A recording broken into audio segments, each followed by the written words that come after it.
Hi hello everyone welcome to റോട്ടോടോക്സ്. അങ്ങനെ നമ്മുടെ പുതിയൊരു വീഡിയോയിലേക്ക് എല്ലാവർക്കും സ്വാഗതം. അപ്പൊ മഴയും കാര്യങ്ങളാണ്, അപ്പോൾ അലർജിയും മറ്റേ കോൾഡൊക്കെ ഉണ്ട്. അപ്പൊ സൗണ്ടിന് എന്തെങ്കിലും പ്രശ്നങ്ങളുണ്ടെങ്കിൽ എല്ലാവരും ക്ഷമിക്കുക. അപ്പൊ ഇന്ന് CSK വേഴ്സസ് GT വാട്ട മാച്ച്.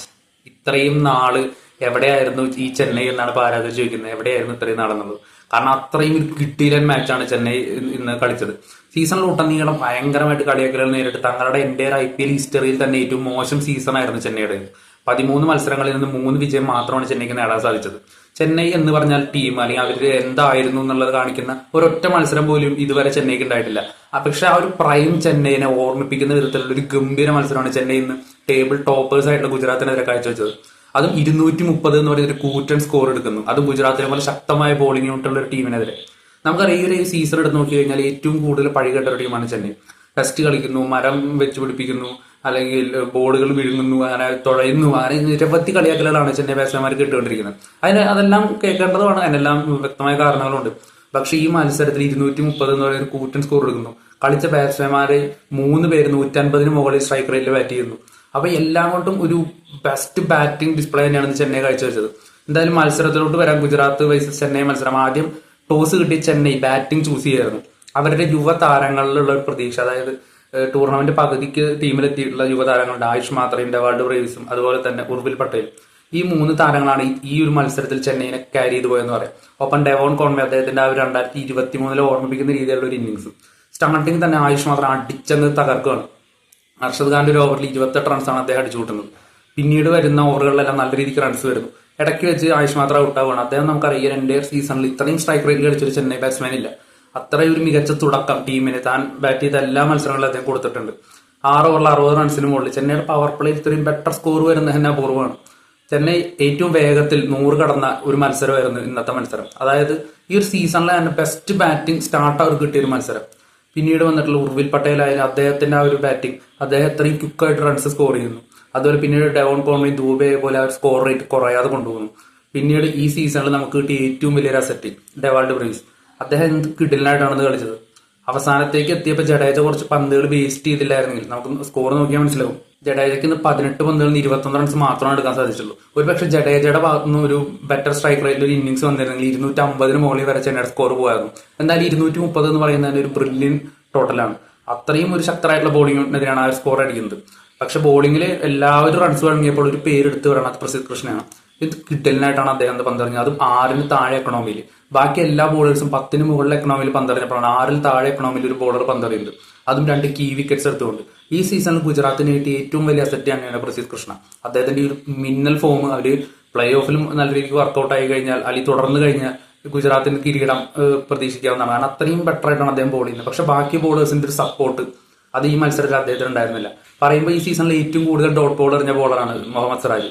പക്ഷെ അദ്ദേഹമൊക്കെ നടികൊണ്ട് ഓടുന്ന കാഴ്ചയാണ് കണ്ടത്. കോൺവേയും ബ്രേവിസും അർദ്ധ സെഞ്ചുറി കണ്ട മത്സരത്തിൽ ഉർവിൽ പട്ടേലും ആയുഷ് മാത്രമേ 30 റൺസിന് മുകളിൽ സ്കോർ ചെയ്തു. ഇതൊക്കെ കൂടി ചെന്നൈയുടെ സ്കോർ ബോർഡിൽ 230 എന്ന് പറയുന്നത് 1 ടോട്ടലാണ് ഫസ്റ്റ് ഇന്നിംഗ്സ് കഴിഞ്ഞപ്പോൾ വീണത്.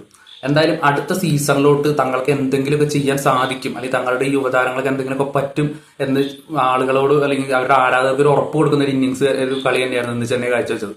ഇത്രയും മോശം കളികൾക്ക് ശേഷം അവസാനത്തോടെ എത്തിയപ്പോൾ ചെന്നൈ കളിച്ച ഈ ഒരു മത്സരം അതെന്തായാലും ഒരു ആരാധകർക്ക് എത്രയും ഒരു വിശ്വാസം അർപ്പിച്ചു വന്ന് ഗുജറാത്തിന്റെ സ്റ്റേഡിയത്തിൽ വന്ന് കളി കണ്ട ആരാധകർക്ക് ഒരു സന്തോഷം നൽകുന്ന ഒരു കാര്യം തന്നെയാണ്. ഇനിവേ സീസണിൽ പുറത്തായി അവസാന സ്ഥാനത്ത് തങ്ങളുടെ സീസൺ നാളെ ഒരു വേഴ്സ്റ്റ് സീസൺ ആയിട്ട് തന്നെ മാറിയിട്ടാണ് പോയത്. എന്നാൽ പോലെ അവസാന മത്സരത്തിൽ 83 റൺസിന്റെ ഒരു കൂറ്റൻ വിജയം, അത് പലർക്കും കൊടുക്കുന്ന ഒരു പ്രതീക്ഷ വലുത് തന്നെയാണ്. ഗുജറാത്ത് ബാറ്റിങ്ങിലോട്ട് വരുമ്പോൾ നമുക്കറിയാം അവരുടെ ടോപ്പ് 3യുടെ കൺസിസ്റ്റൻസി. ഇത്തരം ചേസിങ്ങുകളിൽ മികവ് കാട്ടുന്ന ബാറ്റേഴ്സ് അവർക്കുണ്ട്. ബട്ട്ലറിനെ പോലത്തെ ഒരു ബാറ്ററുടെ പ്രസൻസ് അവർക്കുണ്ട്.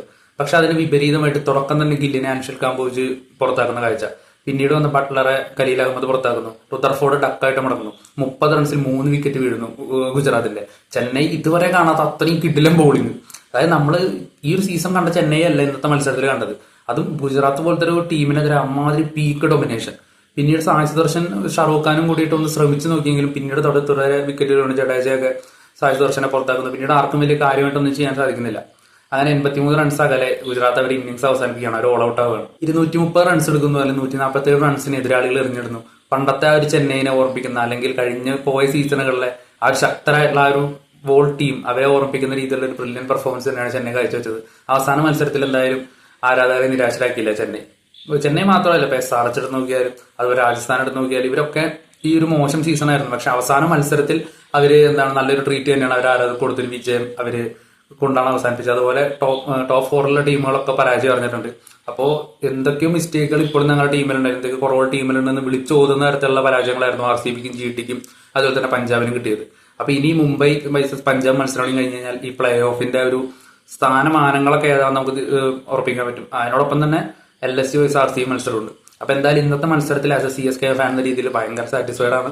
നമ്മളുടെ ആ ഒരു പഴയ ടീമിന്റെ ആ ഒരു സ്പിരിറ്റും കാര്യങ്ങളൊക്കെ ഉണ്ടായിരുന്നു. മൊത്തത്തിൽ ജഡേജയുടെ ബോളിംഗ് ആയാലും അല്ലെങ്കിൽ എല്ലാം കൊണ്ടും ഇന്ന് വളരെ ഒരു മികച്ച ക്രിക്കറ്റ് തന്നെയാണ് ചെന്നൈ കാഴ്ചവെച്ചത്.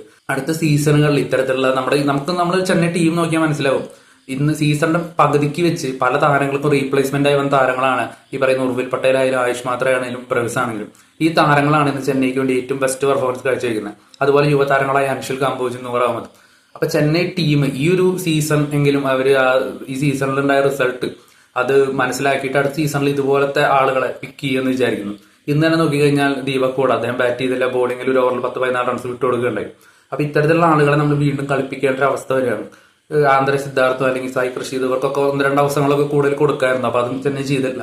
അപ്പൊ എന്തായാലും വരും സീസണുകളിൽ ഇതൊക്കെ മാറ്റി ഒരു തിരിച്ചുവരവ് തന്നെ നമ്മുടെ ടീം നടത്തുമെന്ന് നമുക്ക് വിചാരിക്കാം. എനിവേ IPLന്റെ പ്ലേ ഓഫ് മത്സരങ്ങൾക്ക് മുൻപ് ഗ്രൂപ്പ് സ്റ്റേജ് മത്സരങ്ങൾ തീരാൻ 2 ദിവസമേ ബാക്കിയുള്ളൂ. അപ്പൊ ബാക്കിയുള്ള മത്സരങ്ങൾ എല്ലാവരും കാണുക. പിന്നെ നമ്മുടെ വീഡിയോക്ക് നിങ്ങൾ തന്നെ സപ്പോർട്ട് വളരെ വലുതാണ്.